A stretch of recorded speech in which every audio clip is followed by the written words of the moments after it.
سيد المرسلين وعلى آله وصحبه أجمعين.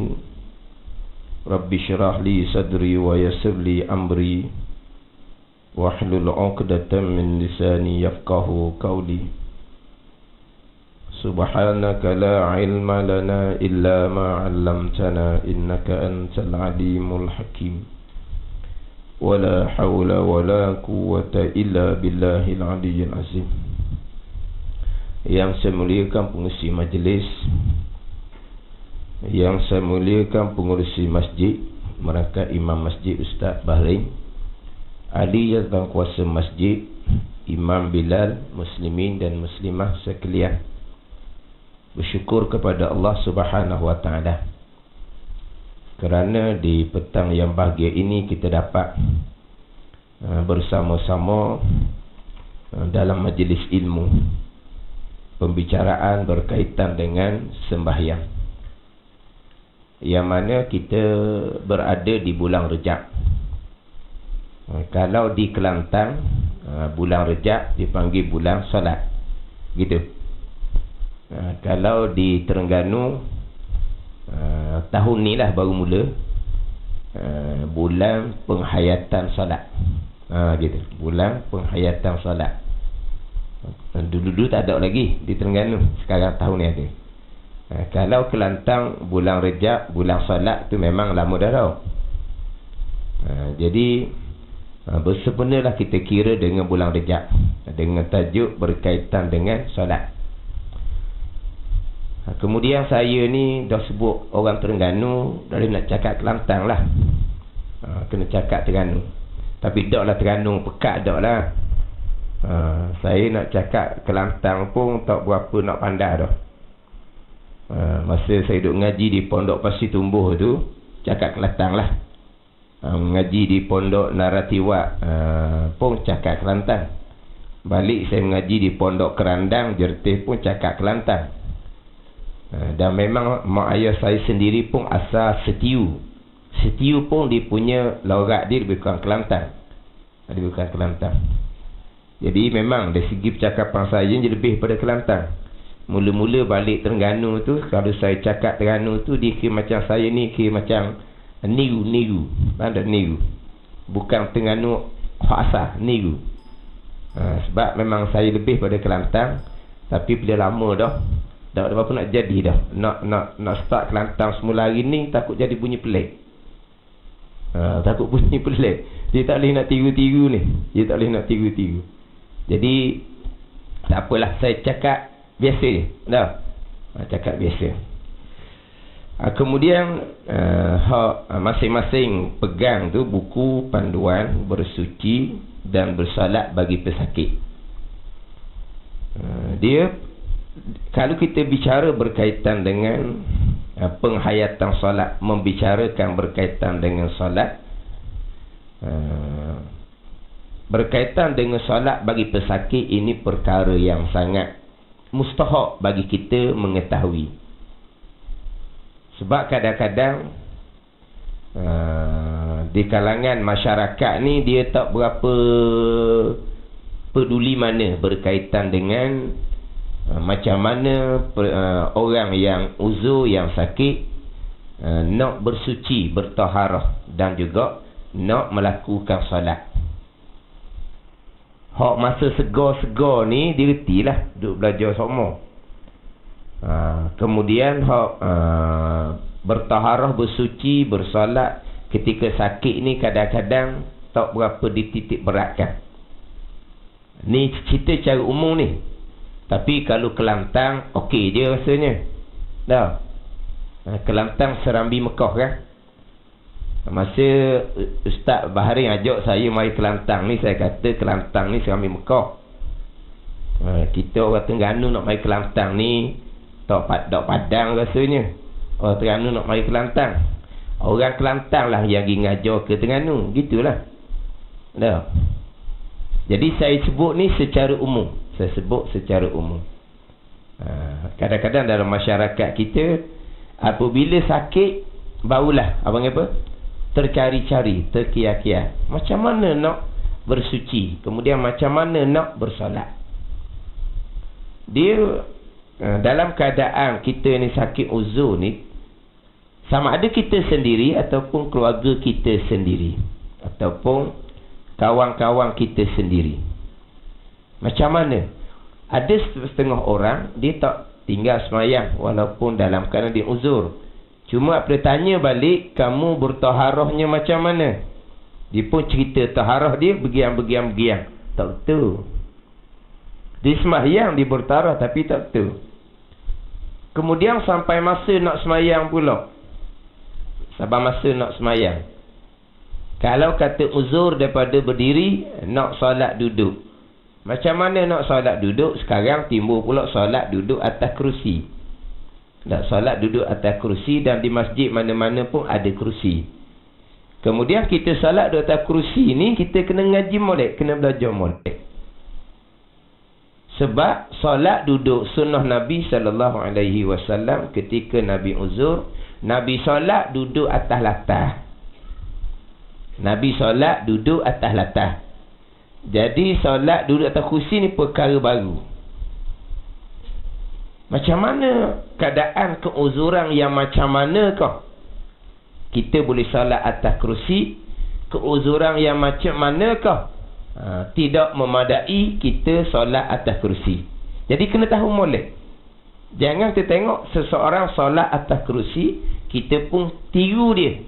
Walhal keuzuran dia dengan keuzuran kita tak sama. Keuzuran dia tu memang boleh solat atas kerusi. Keuzuran kita boleh tak nak solat atas kerusi? Ni dalam buku panduan bersuci dan bersolat bagi pesakit ni agak kiranya agak terperinci lah berkaitan dengan panduan bersuci bersolat bagi pesakit. Cuma dalam buku ni dia panjang. Dia agak panjang. Jadi petang ni insya-Allah 1 jam lebih-lebih. Maghrib mungkin dalam 40 minit. Lepas isyak lah kalau mungkin kita agak panjang sedikit. Saya bukan nak baca semua dalam buku ni. Saya cuma nak ambil poin-poin dia. Lepas tu hak lain-lain tu baca sendirilah. Sebab ini buku baru, buku moden, bukan kitab lama ni. Dia punya bahasa moden. Jadi hak lain-lain tu kita baca sendiri. Saya cuma akan ambil poin-poin dia sahaja. Ni hak asal. Ni hak asal. Adapun hak duk bagi tu, hak tu contoh dia macam ni tau. Ni bukan hak asal. Hak asal dia hak ni. Cuma hak JAKIM ni, ini keluaran JAKIM ni tahun 2013. Dia sebelum daripada tu JAKIM sudah mengeluarkan satu ataupun 2 edisi berkaitan dengan panduan. Ini tajuk lain, panduan tayamum, wuduk dan solat bagi pesakit. Dan susunan dia lain. Susunan dia lain. Sebelum daripada ni ada satu edisi, dia keluar satu panduan. Tapi dalam panduan yang pertama tu agak banyak perkara-perkara yang tidak mendepati. Maka dia pun buka panduan yang edisi yang lain. Di dalam ni pun ada beberapa perkara yang tidak berapa terperinci. Barulah dia keluar panduan yang terkini. Panduan bersuci dan bersolat bagi pesakit. Tapi ada juga yang mana ada dalam pembicaraan buku lama, tidak ada dalam pembicaraan buku baru, yang mana sepatutnya yang buku lama pada perkara tersebut hak tu hak molek, tiba-tiba dipadamkan, tidak ada dalam hak baru ni pula.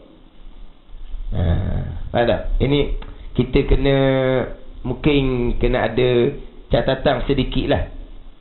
Sebab saya pun tidak akan mengikut sepenuhnya apa yang ada dalam buku ni. Saya tak akan mengikut sepenuhnya.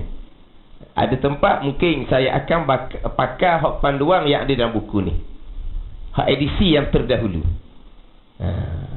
Sebab dia ada nampak macam mengapa? Ada yang kekurangan ni.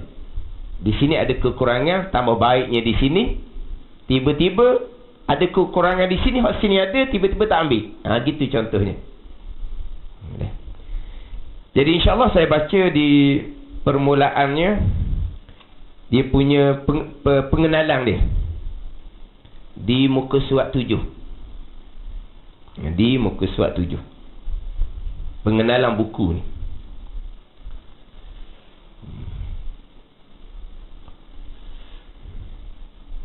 Kemudian whiteboard ni insyaAllah saya akan pakai jugalah. Tapi untuk petani mungkin tak ada lagi lah. Betul-betul tak ada lagi. Dan saya pun ada bawa ni. Bukan bedok ni, debu tayamum. Ni debu tayamum. Jadi pengenalan di muka surat 7. Qala al-muallifu rahimahullahu ta'ala wa nafa'ana bi'ulumihi amin. Pengenalan. Buku ini mengandungi panduan ringkas bersuci dan solat khususnya bagi pesakit. Panduan ringkas berkaitan dengan bersuci, bertaharah dan solat khususnya bagi pesakit. Secara dasarnya ia disusun mengikut pandangan, menurut pandangan fiqh mazhab Syafi'i. Secara dasarnya yang diguna pakar secara meluas di Nusantara. Selain itu disertakan pandangan mazhab fiqh muktabar yang lain di dalam beberapa masalah tertentu sebagai alternatif bagi tujuan memudahkan pesakit. Secara dasarnya dalam buku ni mengikut pandangan mazhab Syafi'i kita. Tetapi disertakan juga pandangan mazhab lain pada beberapa masalah tertentu. Tujuannya untuk sebagai alternatif pilihan untuk memudahkan bagi pesakit. Dia apabila dalam keadaan sakit ni, apabila dalam keadaan sakit, dalam keadaan darurah tersepit, yang mana terkadang pandangan dalam mazhab Syafi'i kita tu agak mungkinlah sukar sedikit untuk kita turuti. Maka dalam buku ni datangkan pandangan mazhab yang lain. Didatangkan pandangan mazhab yang muktabar yang lain serta dinyatakan pandangan mazhab mana. Nyatakan serta nyatakan pandangan mazhab mana. Pilihan untuk memudahkan bagi pesakit. Dia berkaitan dengan didatangkan pandangan mazhab yang lain untuk memudahkan bagi pesakit. Yang lebihnya adalah untuk memudahkan bagi mereka yang duduk cara pesakit itu. Dia kalau kita sendiri-sendiri, kita tidak membabitkan orang lain, maka kita seeloknya kita beramal mengikut pandangan mazhab Syafi'i. Mungkin dalam perkara-perkara yang tertentu, masalah-masalah tertentu, mungkin mazhab kita tu agak susah sikit, mazhab lain agak mudah sedikit. Tetapi kita pakailah pandangan mazhab Syafi'i walaupun agak susah sedikit, sebab tidak membabitkan orang lain. Tetapi apabila membabitkan pada masa kita sakit ni, dia sudah membabitkan orang lain. Orang lain tak kira lah, anak kita ke menantu kita, kira orang lain. Bila membabitkan orang lain, jadi seeloknya kita ada pilihan dalam keadaan tertentu untuk memudahkan orang yang duk tolong kita tu, orang yang duk jaga kita tu. Kalau mai duk susah semua, dia pun ada hal dia juga, dia ada urusan dia juga, ada kerjaan dia juga. Takut lama-lama orang yang nak tolong pun masing-masing orang panggil lari kepala tak, lari kepala orang panggil, nak nusuk masing-masing. Masing-masing dah susah ni. Jadi didatangkan pandangan alternatif pilihan ni bukan hanya untuk memudahkan pesakit, untuk memudahkan mereka yang duk tolong orang sakit tu. Faham tak? InsyaAllah nanti kita tengok di mana hak kata beberapa pandangan yang mana kalau kita nak turut pandangan mazhab Syafi'i itu agak susah sedikit. Bukan pesakit sendiri pun terkadang apabila perlu bertaharah setiap waktu, kena angkat, kena bagi bilik air, pesakit sendiri pun kadang-kadang dia pun agak, yelah, kalau hok jom tolong tu salah pegang kasar sikit, dia sakit. Faham tak? Yang mana kadang-kadang pesakit ni pun tinggal kulit, tinggal tulang. Salah kita peluk dia, pegang dia tu agak kuat, muka kena tulang lalu dah sakit dia ni. Tu pesakit. Orang yang nak tolong ni pun maklum je lah, tiap-tiap waktu orang sakit ni bukan sakit sekejap. Bertahun-tahun tak mati-mati pun. Mati orang jaga je, orang sakit tak mati pun. Orang jaga hak mati dulu. Lepas orang hak jaga mati, baru orang sakit tu mati. Dia punya suami dia tu terlantar dekat 10 tahun dah, isteri dia jaga. Mati isteri dia 2-3 bulan, barulah dia mati. Mati hak jaga dulu. Gitulah. Maknanya duk tolong orang sakit ni dalam masa yang lama. Kita tengok macam mana hak pandangan-pandangan yang lebih untuk memudahkan, sama ada bagi pesakit ataupun juga bagi orang yang tolong pesakit. Kita bukan nak panggil apa ni, tatabu'ul khas, dia panggil dalam fiqh.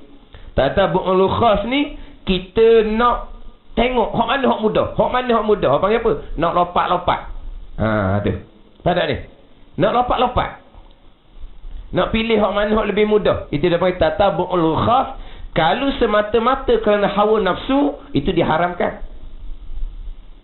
Adapun kita ambil pada satu ketika pilih mana pandangan hak lebih mudah, dalam keadaan ada hajah, ada maslahah, ada darurah, itu dibenarkan. Payah sikit ni. Kita dalam keadaan tersepit ni, susah ni, ada hajah, ada maslahah, kita pun ambillah hak lebih mudah, itu dibenarkan. Dia panggil tatabu'ul khas. Adapun kita semata-mata tak ada apa kerana nafsu kita semata-mata nak pilih manakah pandangan yang lebih menyenangkan diri kita. Dia panggil apa tu? Itu kerana hawa nafsu. Itu tidak diharuskan. Tapi kalau ada kerana hajat, ada kerana darurah tersepit, itu memang dibenarkan pada syarak. Pesakit boleh memilih untuk melaksanakan ibadah menurut mazhab Syafi'i sepenuhnya. Boleh. Nak pakai mazhab Syafi'i pun boleh. Atau menurut mazhab lain dalam bahagian tertentu. Bukan tu mazhab lain sepenuhnya.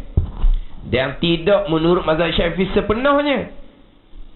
Pada bahagian tertentu, turut pandangan mazhab lain. Sekalipun bila buat seumpama tu, kalaulah kita pilih mengikut mazhab Syafi'i sepenuhnya, tak ada isu lah. Tiba-tiba kita turut dengan mazhab Syafi'i, tetapi dalam masalah-masalah tertentu kita turut pandangan mazhab yang lain, sekalipun ia mengakibatkan berlaku percampuran di antara mazhab dalam satu ibadah. Kalau ibadah lain, itu lain bicara. Tak ada ni. Bab muamalah, ada perkara-perkara tertentu kita pakai mazhab lain. Bab ibadah kita pakai. Bab ibadah pun satu-satu ibadah. Kalau kata puasa, solat, itu lain-lain, tak ada masalah tu. Tapi ini dalam satu ibadah, solat dalam satu ibadah, berlaku percampuran mazhab dalam satu ibadah yang diistilahkan sebagai talfiq. Diistilahkan sebagai talfiq. Walaupun hukum berkenaan talfiq di antara mazhab ini secara umumnya diperselisihkan di kalangan ilmuwan Islam, namun pandangan yang mengharuskan talfiq boleh diguna pakai terutamanya ketika wujud keperluan di dalam pelaksanaan ibadah. Kemudian ada tanya saya berkaitan dengan nak tanya nak apa. Dah. Jadi gini. Nak tanya nak apa? Tanya tengah ni juga. Tengah ni. Faham tak? Maknanya tanya selalu. Taklah kata nantilah pukul 6 suku ke, taklah. Kalau ada rasa nak tanya, tanya selalu. Ke macam mana? Tanya. Tapi nak tanya pun jangan tengok-tengok laju tu pergi skak gitu jadi belanggar. Tengoklah nak selik tu kat mana. Dah, baik gitu. Baik gitu.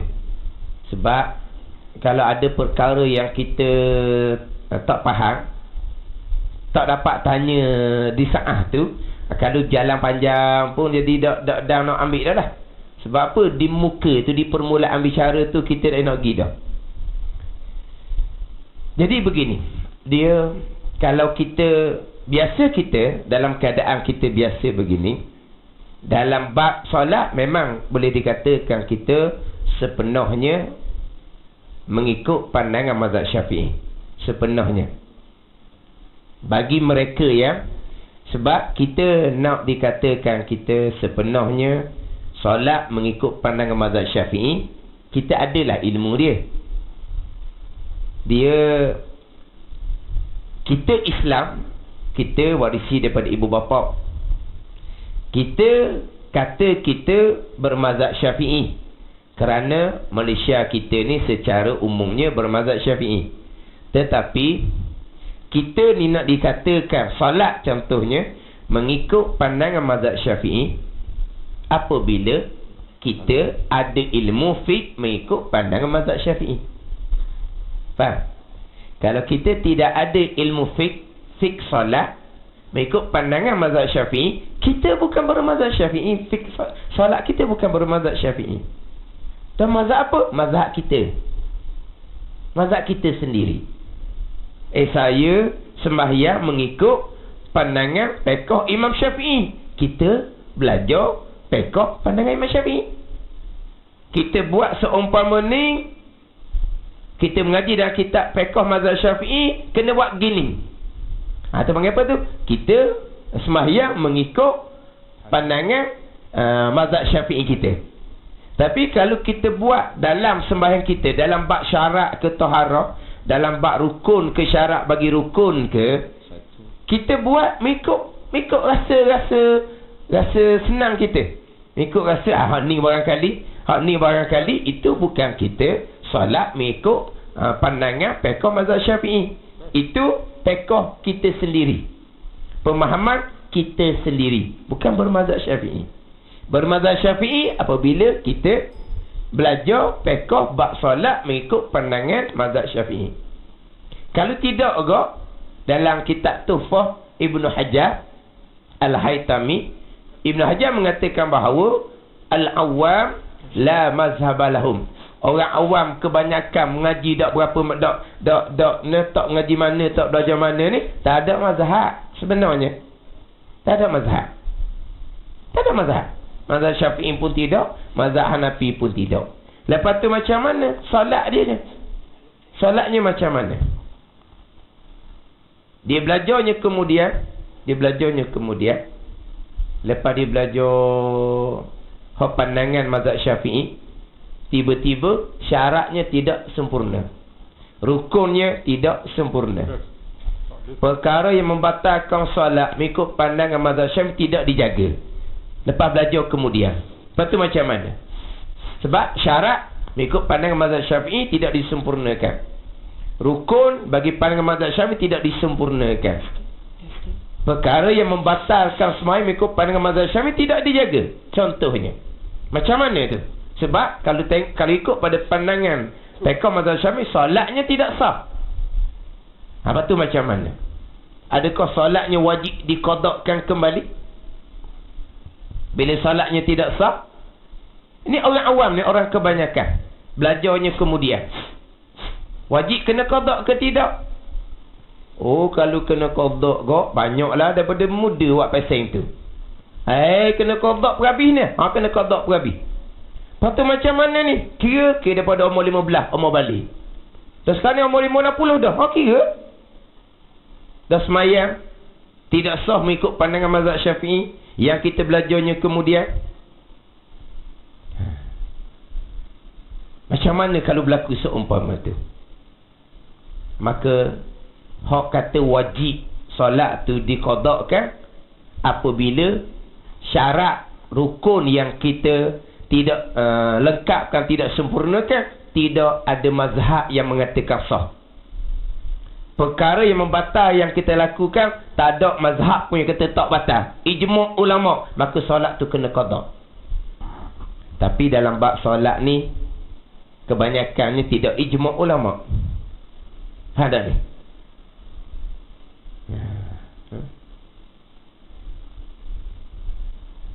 Boleh faham tak tu?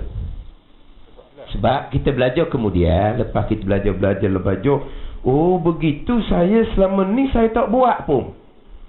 Macam mana ni saya solat saya? Misalnya, rukun pun, saya niat pun tak cukup, kosok ta'arud ta'ayyum tu, macam mana? Contoh. Saya pernah jumpa dengan orang yang niat solatnya tidak ada ta'arud. Dia datangkan fardu tidak ada. Dia hanya niat saja aku semayang zuhur, saja aku semayang asar. Tak ada fardu zuhur, tak ada fardu asar, tak ada ta'arud. Saja aku semayang zuhur, saja aku semayang asar 4 rakaat makmum kerana Allah. Saja aku semayang maghrib, saja aku semayang isyak. Mana ta'arud fardu? Tidak ada. Dalam mazhab Syafi'i tidak sah salat seumpama tu. Betul macam mana saya selama ni? Kena qada habis. Tak apalah mazhab Hambali. Mazhab Hambali ta'arud sunat je. Lagi kot tu. Pada masa dia niat seumpama tu, dia tak tahu pun mazhab Hambali kata datangkan niat fardu tu sunat, dia tak tahu. Dia haruskan dia taklid mazhab lain walaupun selepas daripada dia lakukan perkara tersebut. Dia haruskan. Mana apa tak kena qada. Tu contoh. Kadang-kadang setengah-setengah tempat lah, bukan di sini saya dah tahu ni, setengah-setengah tempat. Kita pun kadang-kadang tak selesa. Orang solat ni kadang-kadang dia berdeheng. Tepat tak berdeheng? Berdeheng. Ke orang lantang bagi apa? Berdeheng. Apa hukum dia? Batal solat. Berdeheng batal solat. Berdeheng ke? Batuk ke? Bunyi sama ada kuk mulut ke, kuk hidung ke, batal ke? Batal. Mazhab Syafi'i kita. Batuk pun batal dalam mazhab Syafi'i kita. Berdeheng batal dalam mazhab Syafi'i kita. Tapi kadang-kadang ada juga orang solat bunyi berdeheng. Macam mana tu? Mazhab Syafi'i kita batal. Kita duduk buat begitu selama ni. Macam mana solat tu? Kena qada. Pandangan mazhab Hambali berdeheng tak batal kalau ada hajat. Pandangan dalam mazhab Syafi'i pun berdeheng tak batal. Berapa dia berdeheng? Kerana untuk mengelokkan bacaan.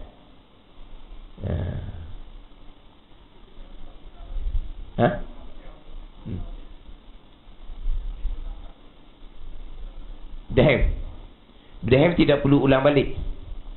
Dia sedang baca Fatihah, dia berdeheng, dia tidak perlu ulang balik Fatihah. Dia tidak bawa kepada putus mualat dengan berdeheng. Kita baca Fatihah, kita maklum kan, salah satu daripada syarat membaca Fatihah adalah mualat. Mualat ni jangan kita selit di tengah tu. Ini macam zikir-zikir yang lain. Adapun berdeheng, dia tidak menyebabkan putus mualat. Berdeheng tidak menyebabkan putus mualat. Jadi dia berdeheng yang dibenarkan dalam mazhab Syafi'i apabila lekat baca Fatihah. Dia mari jadi tak tahulah, memang tak boleh dah nak baca Fatihah, melainkan berdeheng baru boleh baca Fatihah, maka dibenarkan. Tetapi kalau boleh lagi baca Fatihah tapi bacaan Fatihah tu jadi dak comel, tidak boleh berdeheng. Tak boleh berdeheng, batal semayang. Kalau berdeheng ketika baca surah, memang sah, batal semayang. Saya kalau tak berdeheng, surah saya tidak boleh sambung. Surah bukan rukun, rokok je lah, tak boleh nak sambung kau. Ini cerita mazhab Syafi'i. Tapi mazhab lain tak batal. Nak ceritanya macam mana kalau dahulu saya sentiasa berdeheng, kena qada tak solat, tak apalah, tak payah qada solat. Itu contoh. Ini kita orang awam ni kadang-kadang kita belajarnya kemudian mazhab Syafi'i pula mazhab yang agak mana apa ni? Dia punya solatnya diam, pergerakan pun maknanya duduk diam molek, tak ada bunyi apa-apa. Ada. Ini mazhab Syafi'i kita. Tapi kalau kita tak belajar molek, tak apa nak luluh dengan fiqh mazhab Syafi'i. Hak kata batuk tadi itu, batuk yang tak batal hanya batuk yang terkeras. Batuk yang terkeras. Macam bersin tu lah. Adapun batuk yang kita buat rasa tak sedap. Contoh sekarang kemarau, berabuk, tekak kita ni berasa tak selesa, kita pun kita buat batal. Selagi kita boleh tahan diri kita daripada batuk, kita wajib tahan diri kita daripada batuk. Malaikat terkeras barulah dimaafkan. Ini mazhab Syafi'i. Tapi macam mana kalau dahulu kita boleh tahan daripada batuk, tapi kita tak sedap, kita pun kita buat. Kadang-kadang yang pertama betul terkeras, kita bersin. Memang kita terkeras yang pertama, tapi kita pun berasa tak lepas, kita pun itu batal. Itu buat. Tapi nak ceritanya macam mana kalau dahulu seumpama tu, tak apalah, kita pakai pandangan yang kata tak batal. Ini contoh orang awam begitulah. Dalam bab solat contohnya, sebab dia tak banyak perkara yang batal ijma' ulama tu, tak banyak. Allah, saya dulu tak tahu subuh ni kena 2 rakaat. Saya kadang-kadang masa mengantuk saya sembahyang 1 rakaat dia. Tapi masa rajin sembahyang 3 rakaat. Tu kena qada lah. Itu ijma' ulama tu. Saya kadang-kadang sembahyang ni mari malah, oleh kerana rokoknya sekali, saya sujud pun sekali juga. Tak buat 2 kali, buat sama macam rokok lah. Dah rokok sekali, sujud sewak sekali juga. Itu ijma' ulama tu. Sujud wajib 2 kali. Itu kena qada lah. Tak banyak yang ijma' ulama dalam kesalahan sembahyang kita tu. Cuma ni cerita bab fiqh ni. Ni cerita bab fiqh. Cuma yang kita nak kena cermat sangat-sangat dalam bab pegangan. Nak cermat sangat-sangat dalam bab pegangan. Kalau pegangan tu kufur ijma' ulama, memang kena qada sembahyang, puasa, haji ke Mekah pun tak ada. Tu bab pegangan. Kalau pegangan tu tidak kufur, tapi pegangan tu pegangan yang terpesong daripada pegangan ahli sunnah wal jamaah, yang tidak dihukumkan kufur, memanglah sembahyang sah, puasa sah, haji sah, tapi tidak ada pahala. Ni nak kena mantap molek. Bab pegangan dia hanya satu jalan. Bab fiqh dia banyak pandangan. Tapi kita bukan wak mudah bab fiqh ni, kita belajar molek. Tapi bila kita belajar tu kemudian hak terdahulu ni banyak kesalahan. Kita tengoklah kesalahan yang macam mana. Jadi berkaitan dengan kita kadang-kadang dalam satu ibadah solat, kita pakai beberapa pandangan dalam satu ibadah dalam solat. Dibawa kepada talfiq. Talfiq ni dia panggil apa? Talfiq ni dicontoh di luar tu. Ada tulis contoh talfiq, halus je tu. Halus dia tulis contoh talfiq. Saya cumi mata tinggal.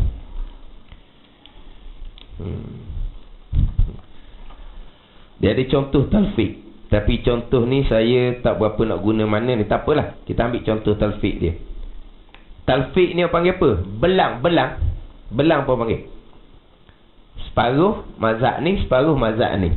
Kalau kita ikut pandangan satu mazhab, solat awak tak sah. Tak apalah, saya pakai pandangan hak kata sah. Hak kata sah pun ada perkara yang awak buat mereka kata tidak sah. Dia panggil talfiq. Kita tengok contoh dia.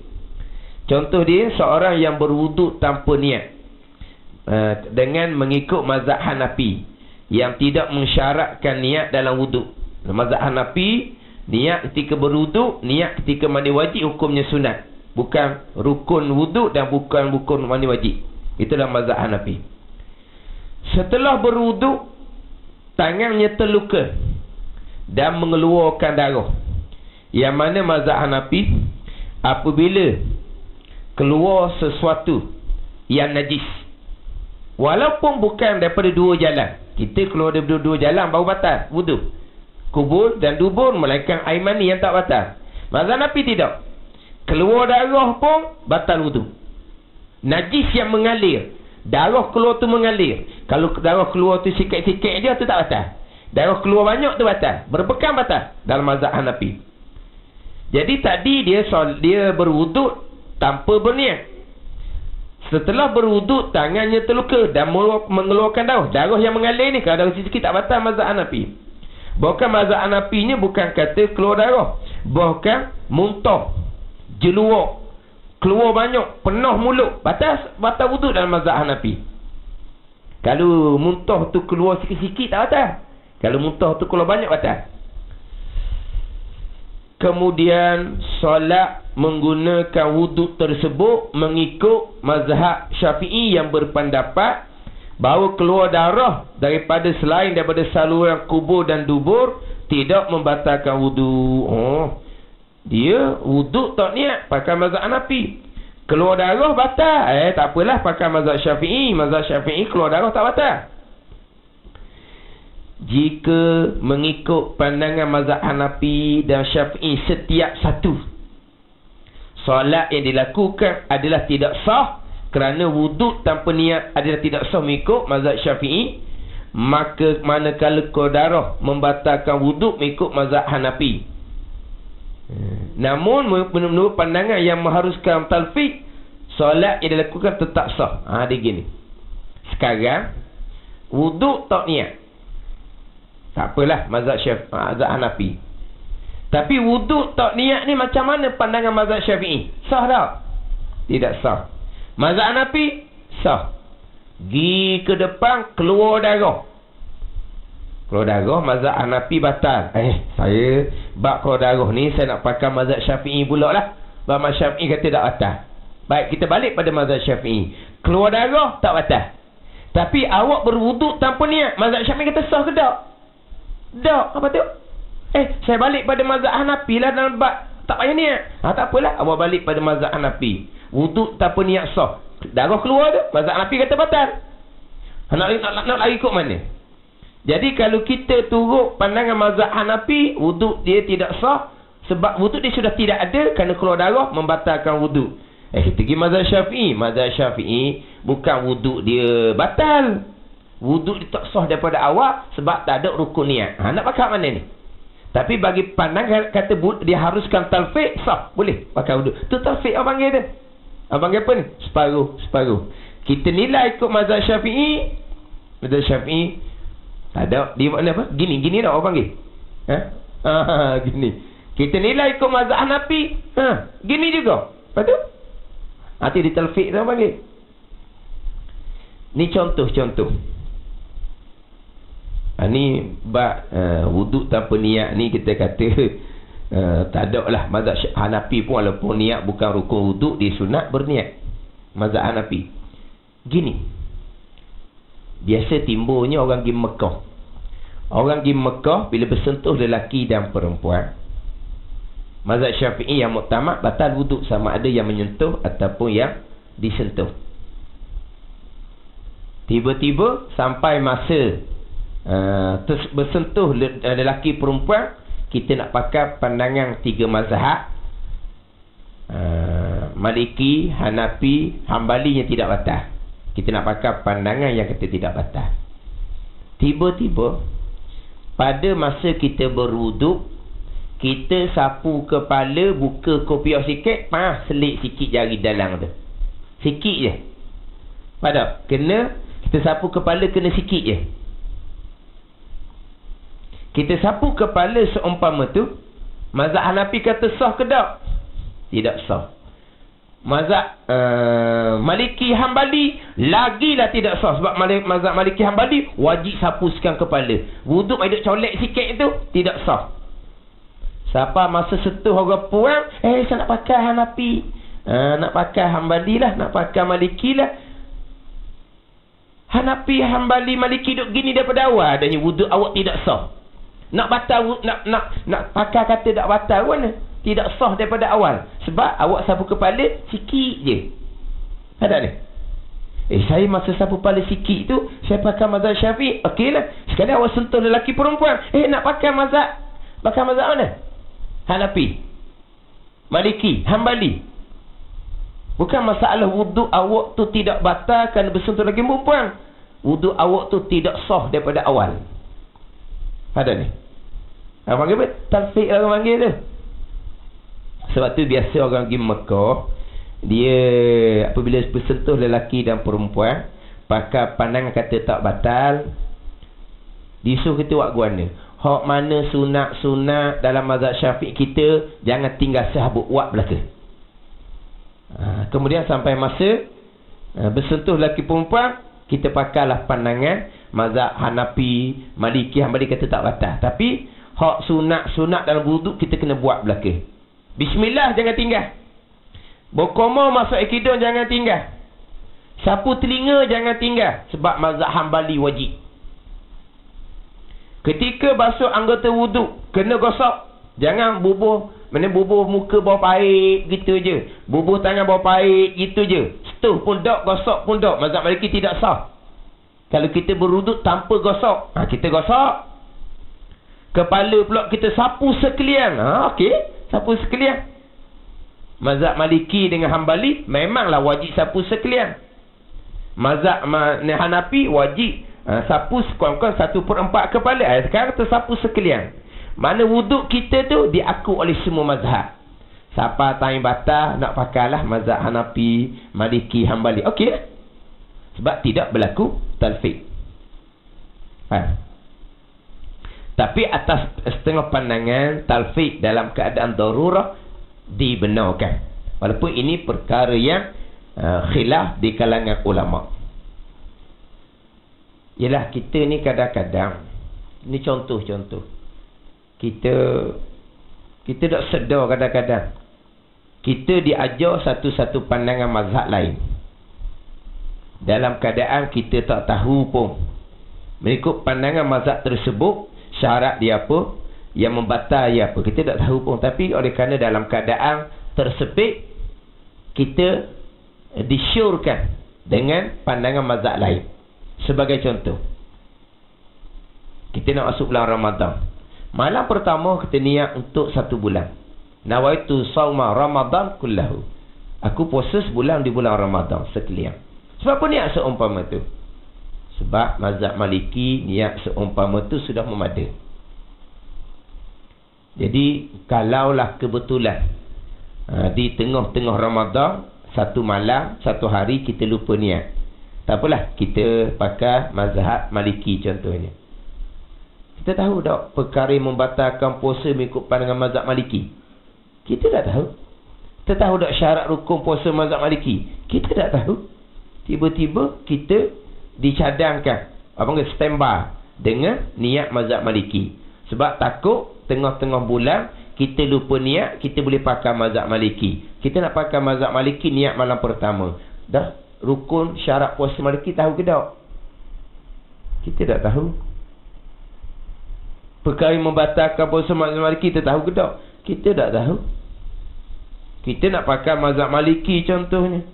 Kita nak pakai mazhab Maliki sebab semalam kita lupa niat, hari ni puasa juga pakai mazhab Maliki.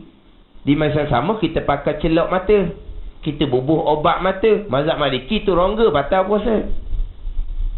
Kita mazhab Syafi'i tak batal puasa. Rongga mata tak batal puasa. Tapi mazhab Maliki batal. Kita hari ni lupa niat. Tak apalah, saya pakai niat malam pertama, niat sebulan mazhab Maliki. Tak nampak tadi pakai celok mata, bubuh obat mata. Mazhab Maliki batal. Awak nak pakai niat sebulan ke mana? Itu talfiq orang panggil. Tapi kenapa kita diajar dengan niat mazhab Maliki? Dalam keadaan kita tak tahu puasa mazhab Maliki. Boleh jadi talfiq itu. dibenarkan sebab kita tersepit, kita lupa niat. Kita bukan sengaja tak mau niat. Sengaja macam mana? Memang niat puasa, tambah niat puasa. Lepas tu saya niat dah malam pertama, lepas tu tiap-tiap malam tambah. Oh, tu sengaja orang panggil. Ni tak ni kita niat Allah satu malam tu lupa niat. Bila lupa niat malam, mazhab Syafi'i kita puasa tidak ada. Tapi mazhab Syafi'i kita puasa tidak ada, puasa tidak sah. Mazhab Syafi'i kita wajib imsak. Wajib tahan diri daripada melakukan perkara yang membatalkan puasa. Mana apa? Wajib jangan makan, jangan minum. Makan haram, minum pun haram. Saya tak puasa ni sebab malam tadi saya lupa niat. Haram makan, haram minum. Tapi puasa tidak sebab awak tak niat semalam. Oh, kalau gitu lapar dah. Puasanya tidak. Pakai mazhab Maliki lah. Sebab apa ni? Kita sudah tersepit, terlupa niat. Hati tersepit dia panggil. Tak ada. Dia lupa niat malam. Bukan pagi esok kita boleh masak. Bukan. Wajib imsak. Tak ada. Wajib memelihara daripada perkara yang membatalkan puasa. Puasa kita tidak ada sebab kita lupa niat malam. Gimana? Jadi dah sepit. Orang haid, dia qada puasa siang hari Ramadan, dia kenyang. Orang musafir, dia berbuka puasa, dia qada di bulan yang lain, dia siang hari kenyang. Sekarang orang lupa niat puasa mazhab Syafi'i, puasanya tidak ada, wajib diqada bulan lain, tapi siang hari tu lapar. Haram makan, haram minum. Ingat macam mana? Saya lupa niat semalam. Saya tak mau pakai mazhab Maliki, hak niat di malam pertama. Lepas tu saya hari ni nak makan, nak minum, haram. Wajib imsak. Kenapa juga? Lepas tu kena qada pula. Pakai mazhab Maliki ada gitu kok. Jadi timbul mazhab Maliki tu. Tapi boleh jadi talfiq ke tidak? Mungkin boleh jadi talfiq. Tapi untuk darurah seumpama ni, okeylah. Sebab para ulama membenarkan. Tak ada ni. Cuma kalau kita lupa niat malam, kita nak pakai mazhab Maliki untuk niat puasa di malam yang pertama tu, disunatkan kita niat pula pagi tu. Niat pula pagi. Saja aku puasa Ramadan hari ni, boleh niat ke siang hari. Mazhab Hanafi. Mazhab Hanafi dia wajib niat tiap-tiap hari, tetapi boleh niat siang hari. Kita mazhab Syafi'i dengan mazhab Hanbali, niat wajib tiap-tiap hari tapi sebelah malam. Mazhab Hanafi macam mazhab Syafi'i Hanbali, wajib niat tiap-tiap hari, sunat sebelah malam, boleh niat sebelah pagi. Niat sebelah pagi puasa sunat. Hak Nabi bersabda inni izan asumu tu. Aku hari ni aku ni puasa dah ni sebab tak ada makanan ni. Puasa sunat boleh nak niat siang hari. Hak Nabi buat Mazhab Hanafi kalau puasa sunat boleh niat siang hari. Apa beza sunat dengan puasa Ramadan? Sama je lah. Bolehlah niat siang hari. Hak Nabi kata tidak ada puasa dengan tidak bermalam niat, tidak ada puasa yang sempurna. Nak sempurna niatlah sebelah malam. Tapi kalau niat siang hari, Nabi puasa sunat niat siang hari, apa beza puasa sunat dengan puasa fardu? Mazhab Hanafi boleh niat siang. Kita pun niat pula pagi tu sekali. Bunyi cerita ayah haji semalam tak niat puasa tau. Tak niat. Lepas tu ayah haji puasa tak gini? Puasa. Lepas tu tak niat semalam kan? Biasalah. Kita pakai mazhab Maliki. Niat malam pertama dan saya pakai mazhab Maliki dan Hanafi. Bunyi Maliki dan Hanafi. Hanafi pula sebab siang hari boleh niat. Debe bunyi tu. Semalam tak niat. Puasa dari ni ayah haji. Puasa. Pakai mazhab mana? Maliki dan Hanafi. Bunyi debel sikit. Tapi cuma nak cerita yang boleh berlaku tak talfiq. Mazhab Hanafi contohnya. Mazhab Hanafi boleh pakai celok mazhab Hanafi. Tetapi jangan banyak sangat sampai rasa kerongga. Kalau pakai celok banyak, buat mata banyak, sampai rasa dirongga, batal buat puasa mazhab Hanafi. Tu perkara membatalkan puasa lah. Tapi kita tahu tak? Mungkin kita tak tahu. Tapi kita lupa niat malam, kita pakai mazhab Maliki contohnya dan juga mazhab Hanafi. Ini boleh berlaku talfiq. Cuma begini, saya biasa sebut, kalau membicarakan berkaitan dengan solat bagi pesakit ni, yang saya biasa sebut talfiq adalah berkaitan dengan najis, berkaitan dengan jamak solat bagi orang sakit. Sebab kita bicara sekarang berkaitan dengan solat bagi pesakit, yang mana terkadang kita tidak sepenuhnya mengikut pandangan mazhab Syafi'i. Kita pakai mazhab Syafi'i, dan ada beberapa perkara kita pakai mazhab lain. Jadi di situ sudah berlaku talfiq. Didatangkan contohnya wuduk tanpa niat, kemudian keluar darah. Itu mungkin tidak berapa bertepatan dengan masalah solat bersuci bersolat bagi pesakit. Dia begini, contohnya orang yang sakit ni, yang agak sukar sedikit adalah suci daripada najis, suci daripada hadas kecil dengan berwuduk mudah. Spray ada spray tadi. Spray ada, mudah disayang-sayang spray. Tapi yang sukar adalah suci daripada najis. Itu agak sukar. Orang yang terlantar, kebiasaannya dia pakai pamper. Dia qada hajat di dalam pamper. Faham tak? Bila qada hajat dalam pamper ni, najis sudah ke depan, ke belakang. Mana najis depan belakang najis ni. Kemudian nak istinja ni pula, nak istinja dengan batu, dengan tisu, memang sudah tidak boleh. Sebab nak istinja dengan batu dengan tisu ni, najis hanya berada di tempat keluar. Barulah diharuskan kita istinja dengan batu ataupun tisu. Yang mana kita maklumlah, istinja dengan batu dengan tisu ni adalah khususiyah kepada ummah Nabi SAW. Syariat Rasul-Rasul terdahulu tidak ada. Istinja dengan batu tidak ada. Syariat istinja dengan batu ni hanya syariat Nabi SAW. Dia panggil khususiyah kepada ummah Nabi. Yang mana diharuskan istinja dengan batu ni walaupun tepi laut sekalipun, walaupun air banyak sekalipun, diharuskan kita istinja dengan batu ataupun tisu. Ni syariat agama. Jangan pula kata topek. Dia awak ni pakai tisu, topek, berak, tak basuh, dia kata. Tak. Memang syariat agama kita. Air banyak sekalipun, diharuskan kita istinja dengan batu. Air tak ada, wajib istinja dengan batu. Hak kata dia haruskan istinja dengan batu ni, air banyak, air ada. Dan kitab dia kata, walaupun tepi laut sekalipun. Dia istinja dengan batu ni tidak berkait dengan ketiadaan air. Istinja dengan batu tidak berkait dengan kita uzur daripada menggunakan air. Tidak berkait. Hak berkait dengan ketiadaan air, hak berkait dengan uzur menggunakan air, itu tayamum. Tayamum berkait dengan ketiadaan air.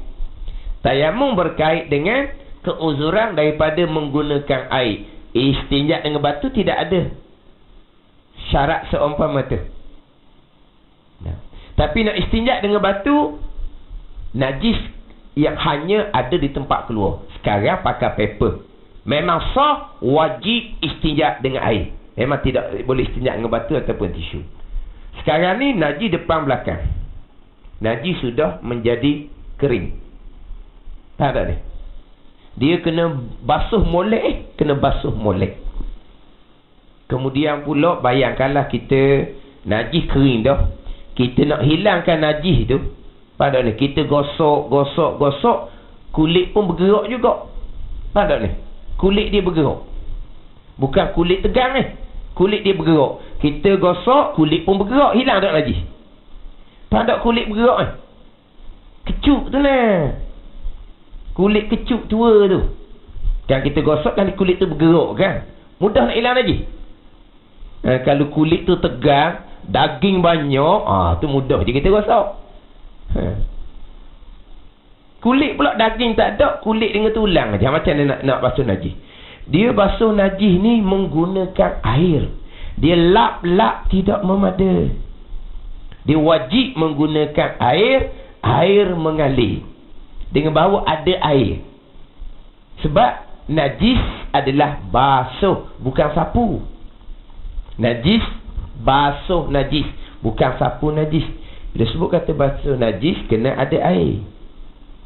Sekarang ni, macam mana kita nak basuh? Contoh kalau duduk di hospital, nak basuh macam mana? Biasanya kadang-kadang jururawat, dia hanya ambil tisu basah, dia hanya lap, hanya untuk menghilangkan kumang-kumang gitu je. Dia tidak boleh jadi suci dengan lap seumpama tu. Dia wajib kena basuh. Lepas tu nak basuh macam mana tu, terlantar atas katil hospital. Nak masuk bilik air tak boleh, wayar banyak Kita pun ambil wayar getah daripada bilik air, kita pun sambung sampai ke katil dia, kita nak basuh najis, dia istinja. Sekejap lagi mari pengawal, hambak kita, keluar halau kita. Lepas tu nak macam mana tu? Dia nak solat. Dia nak solat. Atas pesakit, dia tidak ada keupayaan. Tak ada keupayaan. Maka tidak ada kewajipan atas dia untuk pergi bilik air, sebab dia tidak ada keupayaan. Di luar keupayaan tu, la yukallifullahu nafsan illa wus'aha. Hak upaya je yang diberati pada syarat. Sekali tak upaya. Yang diupayanya apa? Beritahu, minta tolong, saya nak solat, basuh najis saya. Itu saja yang kewajipan dia. Siapa yang wajib basuhkan najis dia? Orang lain. Orang lain tu siapa? Keluarga dia. Kaki tangan hospital dah tahulah tugas dia ke tidak. Tapi dari segi kerja dia mungkin bukan tugas, tapi tugas sebagai orang Islam, orang nak solat, dia wajib kena tolong sempurnakan syarat sah dia, suci dia najis. Kena basuh. Macam mana tu? Masalah sekarang, pilihan mazhab lain bukan masalah nak memudahkan pesakit. Orang yang cara kita macam mana? Maka dalam kitab ni, dalam buku ni dia akan cerita di hadapan pandangan mazhab Maliki. Pandangan mazhab Maliki, suci daripada najis, sunat jua, bukan syarat sah sembahyang.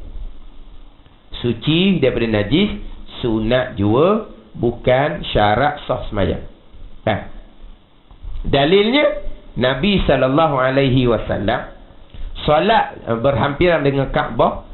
Dalam sujud Nabi, orang kafir bubuh macam-macam di belakang Nabi SAW. Yang mana Sayyidina Fatimah yang dibuang kotoran tu. Tapi hak kotoran yang orang kafir bubuh di belakang Nabi masa Nabi sujud tu, najis. Nabi berhenti tak solat? Nabi tak berhenti solat. Itu menunjukkan bahawa najis bukan syarat sah solat. Itu mazhab Maliki. Jadi sekarang ni kita dalam keadaan agak kesukaran. Tak apalah, kita pakai mazhab Maliki.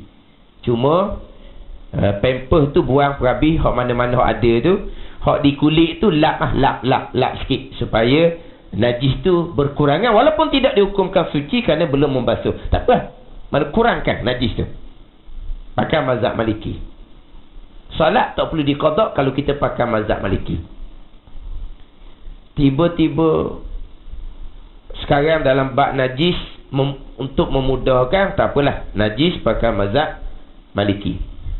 Suci dan najis bukan syarat sah sembahyang, hanya sunat jua. Solat suci daripada najis. Kita hak sunatnya kita dalam solat suci daripada kotor, hak kitanya. Suci daripada najis syarat sah sembahyang. Suci daripada kotor sunat. Kotornya apa? Peluh, busung, atau kotor, bukan najis. Nak solat sunat suci daripada kotor. Kita nak menghadap Allah Subhanahu Wa Taala, takkanlah kena busuk seumpama tu. Berapa? Busuk najis? Tidak najis, kotor. Nak solat sunat suci daripada kotor. Suci daripada najis itu syarat sah sembahyang. Suci daripada kotor itu sunat. Mazhab Maliki, suci dan najis sunat, bukan syarat sah sembahyang. Sebab itulah suci daripada najis zahir khilaf ulama. Suci daripada najis zahir, khilaf ulama. Mazhab Syafi'i wajib, syarat sah sembahyang. Mazhab Hanafi sunat dia, bukan syarat sah sembahyang. Hak manakah hak suci yang wajib ijma' ulama? Wajib sucikan hati daripada riak, ujub, takabur, itu ijma' ulama. Kotoran batin itu haram, ijma' ulama. Sucikan hati daripada kotoran batin, wajib ijma' ulama. Suci daripada kotoran zahir najis tadi, khilaf ulama. Mazhab Syafi'i wajib, kena sucikan daripada najis, syarat sah sembahyang. Mazhab Maliki sunat. Tapi sucikan daripada riak, takabur, hasad, wajib ijma' ulama. Kita kadang-kadang hak zahir kilap, hak batin, hak ijma' ulama. Hak batin macam mana? Sebab apa kita hanya comel hak zahir, hak batin kita biarkan dalam kena kotor? Sebab kita bukan menghadap Allah Subhanahu Wa Taala. Kita hanya menzahirkan kebaikan kita supaya orang ramai puji kita. Itu je. Hak batin kita orang ramai tak tahu, sembunyi tak apa. Tapi kalau kita menghadap Allah Subhanahu Wa Taala, Allah khabir. Mana apa khabir? Khabir dengan makna Allah mengetahui hak batin sebagaimana Allah mengetahui hak zahir. Itu khabirun bima ta'malun tu. Kalau kita menghadap Allah Subhanahu Wa Taala, tak, kita nak dapat pujian daripada manusia. Kita comel zahir. Hak dalam tak apa. Tengok. Jadi hak zahir, hak khilaf ulama kita jaga. Tetapi hak batin, hak ijma' ulama, kita biarkan dalam keadaan kotor. Jangan salah faham ni, kita mazhab Syafi'i jagalah hak kesucian zahir, tapi kita dalam keadaan tersepit, kita sakit. Jadi kita dalam bab nak setengah dah, 10 minit lagi. 10 minit lagi. Tak tahulah, saya pun tak pandai juga nak baca macam mana ni. Semuka ni sejam lebih dah. Dalam banyak muka lagi ni, sebulan nampak raya.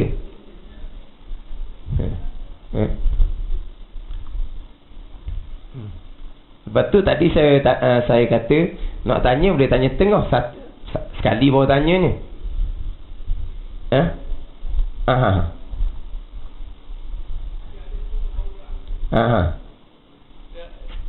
Sekarang ni kalau ikut Syafi'i, kita nak keluarkan qasak takyir semua dalam waktu kita takbir ihram. Jadi yang mereka Allah tahu bila ada qasak dan takyir dah, jadi dia kata menyusahkan dia. Jadi macam mana sembahyang? Ada sekarang ni lah, pemahaman sekarang yang saya nampaknya, pasal dia kata yang ikut Syafi'i dia ada qasak dah, takyir dah, ta'aruf dah. Jadi kita kadang-kadang macam lama sikit lah. Jadi lama. Allah lama dah. Tu Allah lama tu dak kata gerak tangan bermusim-musim tangan dak lagi tu. Tu lama sikit. Jadi sekarang ni dia kata tak payah, ada satu pahaman tak payah. Kita fikir Allah.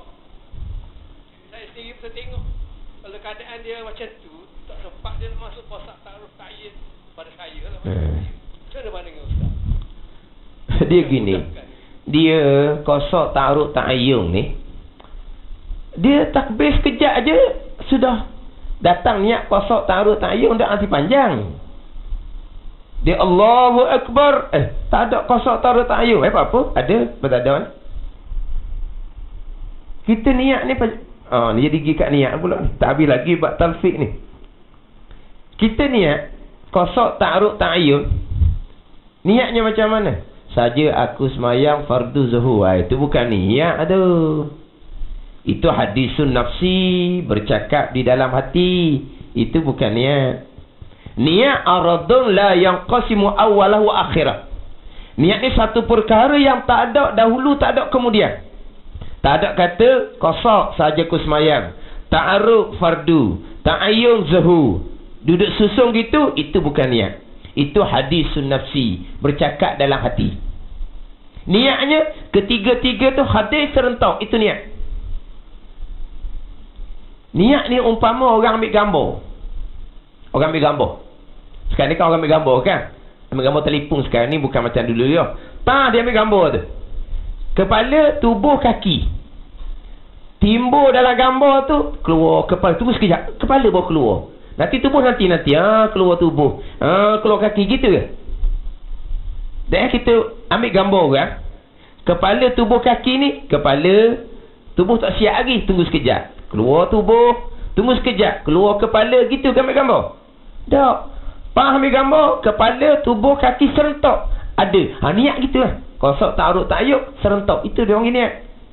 Saja aku semayang fardu zuhur dalam hati, itu hadisun nafsi, bukan niat. Berhenti setakat ni, tak semayang lah jawapan dia. Tetapi memada dengan hati kita bercakap. Hati kita bercakap, saja aku semayang fardu. Hati bercakap, itu bukan niat. Tetapi apabila hati kita bercakap, di dalam selapis lagi tu ada nak semayang fardu zuhur, itu niat. Jadi kalau kita duduk bercakap tu, saja aku semayang fardu zuhur, dipanggil kulit. Jadi kena ada lifi hak dalam tu selapis lagi. Maka tak apalah kita bercakap apa. Saja aku semayang fardu zuhur. Tu jadi takbir dia panjang sikit tu. Dia kata payah. Kita nak Allahu Akbar, nak mari cakap 3 tu pun payah. Hari pun nak pakai pandangan hak niat sebelum daripada takbir. Niat sebelum takbir, jumhur 3 mazhab. Hanafi, Hambali, Maliki tak syarat niat muqaranah dalam Allahu Akbar. Itu je lah. Termasuk pandangan da'i dalam mazhab Syafi'i kita. Pandangan da'i tak ada dalam kitab buku tutulak. Pandangan da'i dalam mazhab Syafi'i ada kitab dalam buku tutulak, kitab Syekh Al-Fatani. Ada pandangan da'i dalam mazhab Syafi'i kita sepakat dengan mazhab Hambali. Memadai kita niat solat dahulu sedikit daripada Allahu Akbar. Memang ada pandangan da'i dalam mazhab Syafi'i. Dan kitab Jawi pun ada. Terpulang pada dia lah nak niat sebelum takbir pun. Tapi jangan buat macam tak mau pakai mazhab Syafi'i. Tu sombong. Itu sombong kau panggil. Bahkan mazhab Syafi'i sendiri yang wajib muqaranah dalam niat bagi mereka yang mudah dapat muqaranah serta niat dengan Allahu Akbar. Tapi bagi seseorang yang sukar untuk muqaranah niat dalam Allahu Akbar, dan mazhab Syafi'i kita sendiri membenarkan dia niat dahulu sedikit daripada Allahu Akbar bagi orang yang sukar untuk muqaranah niat. Mazhab Syafi'i ni mazhab Syafi'i. Situ ada kelonggaran sedikit di situ. Sebab tu dalam kitab tidak ada. Dalam fiqh Syafi'i, dalam fiqh mazhab Syafi'i tidak ada takbir berulang-ulang, tidak ada. Sebab tu orang takbir berulang-ulang dalam kitab fiqh mazhab Syafi'i mengatakan orang takbir berulang-ulang 2. Khabal fil akli atau jahlung fid din. Khabal fil akli ni kepala masuk air. Tak tahu? Kepala masuk air. Tu tak makan sama, tu sudah cara tu.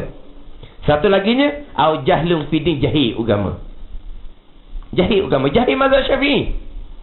Saya takbir berulang kali ni sebab payah nak muqaranah niat. Kalau awak payah, mazhab Syafi'i sendiri membenarkan awak niat dahulu sedikit daripada takbir. Bagi orang yang bermasalah seumpama tu, maka tidak timbul dalam mazhab Syafi'i takbir berulang-ulang kali. Orang takbir berulang kali tu orang jahil, bukan orang bermazhab Syafi'i, bukan. Mana? Maknanya kita tengoklah keadaan macam mana. Jadi saya nak balik pada talfiq. Sekarang dia dalam bab najis agak sukar untuk basuh, dipakai mazhab Maliki. Tiba-tiba nak solat tiap-tiap waktu ni payah. Saya nak pakai jamuk lah. Jamuk kerana sakit. Mazhab Hambali ada 8 sebab yang mengharuskan jamuk selain dia musafir. Jadi saya nak jamuk lah kerana sakit. Mazhab Hambali dia juga pandangan yang dipilih oleh Imam Nawawi dalam mazhab Syafi'i kita. Jamuk kerana sakit. Kita pun nak jamuk kerana sakit. Berlaku talfiq ke tidak? Najis tidak basuh, tak apalah, saya pakai mazhab Maliki. Sekarang nak solat jamuk kerana sakit. Cuba kita tengok balik. Solat dengan najis mazhab Maliki okeylah. Tapi mazhab Maliki ada tak jamuk sakit? Tidak ada. Jamuk sakit mazhab Hambali. Tak apalah, saya pakai mazhab Hambali lah, jamuk sakit. Mazhab Hambali Suci dia najis, syarat sah sembahyang. Awak ada najis tu, tak basuh najis. Tak ada ni. Tak ada talfiq. Sekarang najis tak basuh sebab agak kesukaran. Pakai mazhab Maliki. Okeylah. Tiba-tiba nak jamuk pula. Dan mazhab Maliki boleh ke jamuk? Tak ada. Tak apa, saya jamuk pakai mazhab Hambali. Okey, jamuk pakai mazhab Hambali. Awak najis tak basuh? Mazhab Hambali kata sah tak solat? Tak. Sebab awak najis tak basuh. Tak apa, najis saya pakai mazhab Maliki. Awak nak jamuk, mazhab Maliki kata tak ada, jamuk sakit. Apa ada ni? Ini yang panggil talfiq. Tapi dalam keadaan darurat dibenarkan. Gitu je lah. Ada ni. Ini darurat sungguh ni. Orang terlantar. Nak basuh najis tiap-tiap waktu agak kesukaran. Tak apalah, pakai mazhab Maliki. Nak solat tiap-tiap waktu agak kesukaran. Tak apalah, kita jamuk. Apa ada ni? Apa yang apa? Jadi talfiq orang panggil. Cuma kadang-kadang beginilah. Dia kalau kita boleh elok daripada talfiq, kita elok lah kalau boleh. Kita jaga. Tapi kadang tertentu kita tak mampulah. Contohnya beginilah. Hospital pukul 5 sampai pukul 7 bukan? Di Kelantan pun sama tak? Time melawat. Okey? Kita basuh najis. Kita bubuh atas chair tu, kita masuk bilik air, kita mandi pesakit. Tapi ada juga pesakit yang ada wayar. Tu tak boleh nak bawa pergi bilik air lah. Ada pesakit yang doktor tak aku masuk bilik air. Awak masuk bilik air, awak tanggung sendiri. Doktor marah. Ni kena balas dengan doktor kadang-kadang ni. Dan kita nak bawa pergi bilik air, dia marah. Awak sendiri tanggung, dia kata. Doktor marah. Dia tak boleh masuk bilik air. Hak boleh masuk bilik air dah. Kita pun masuk bilik air pukul 6.30 petang. Contoh. Kita pun mandi. Najis kita istinjak, molek bersih, apa semua. Ambil semayang. Jamak takhir, zuhur dengan asar.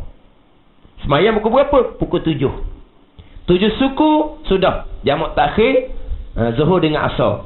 7 suku. 7.20, 7.25, orang bang maghrib. Jamak takdim, maghrib dengan isyak. Okey, clear.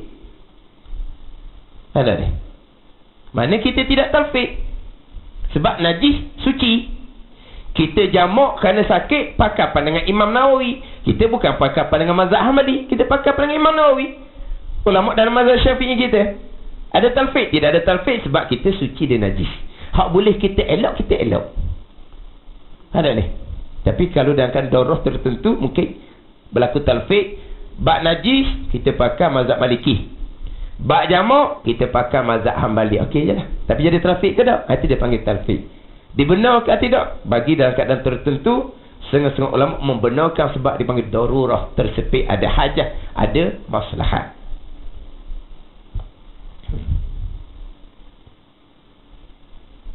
Cukup 6.30. Saya pun sebenarnya sikitlah ada. Sebab saya mari tadi sampai di Pasimah 2.30. Dekat Kenduri anak saudara 2.30. Dalam perjalanan tu agak ini ramai sikit orang hari ni. Sampai 2.30. Terkejar-kejar sikit lah. Ada pertanyaan ni. Kalau kita nak talfiq tu, syarat kena tahu tak nak guna mazhab mana? Dia begini je. Kita orang awam ni, kalau kita tahu mana-mana mazhab, lagi elok. Tapi kalau hanya kita tahu ada mazhab membenarkan, okey dah. Dah je. Mazhab mana tu? Maliki ke, Hambali ke? Hari tu ingat, hari ni tak ingat dah. Okey je.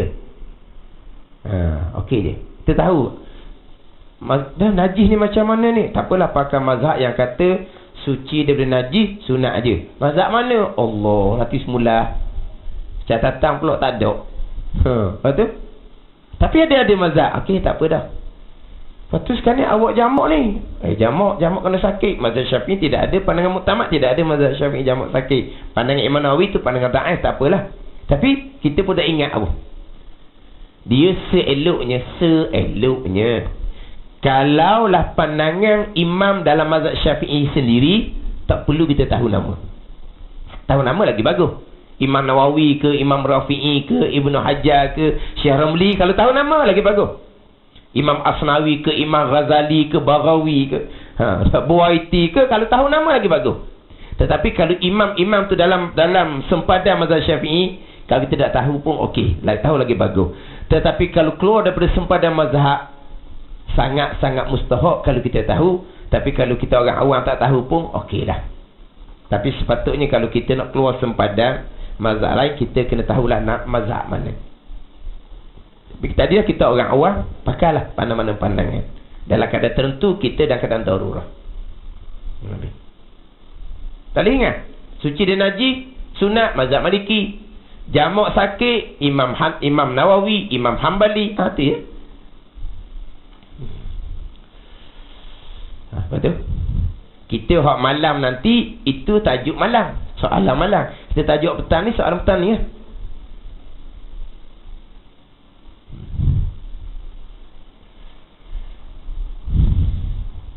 Boleh turut tau.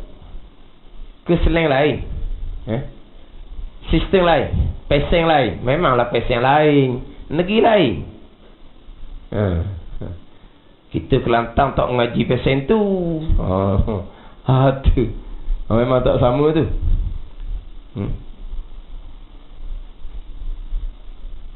Biasanya kalau bak tanya ni tak ada lawan orang perempuan. Biasanya orang perempuan hak banyak bertanya. Betul macam mana? Tak ada? Boleh faham tau?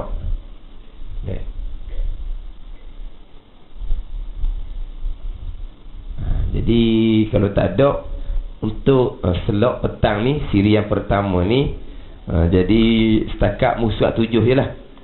InsyaAllah kita masuk hak maghrib tu muka surat 15. Maghrib kita masuk muka surat 15 dan 16. Dia ada syarat wajib solat, muka surat 16, syarat sah solat. Jadi untuk petang ni setakat ni lah. Wallahu a'lam. Wassalamualaikum warahmatullahi wabarakatuh. Bismillahirrahmanirrahim. Alhamdulillahirabbil alamin, wassalatu wassalamu ala sayyidil mursalin wa ala alihi wa sahbihi ajma'in. Allahumma ftah alaina futuhal arifin. Allahumma allimna ilma aqdamin wa fahimna famasabikin warzuqna ruqat talibin. Allahumma zidna ilman wa alhiqna bis salihin. Wa sallallahu ala sayyidina Muhammadin wa ala alihi wa sahbihi wa sallam. Walhamdulillahi rabbil alamin.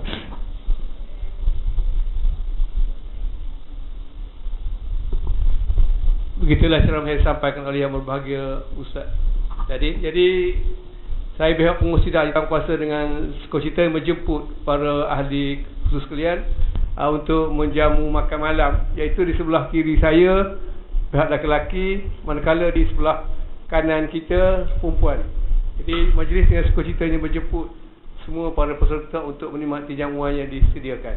Dan kita akan mulakan kursus kita selepas daripada solat maghrib nanti. Dan selepas isyak pun kita akan sambung siri yang kedua. Jadi saya minta kerjasamalah, semua dapat kita bersama. Sekian, terima kasih.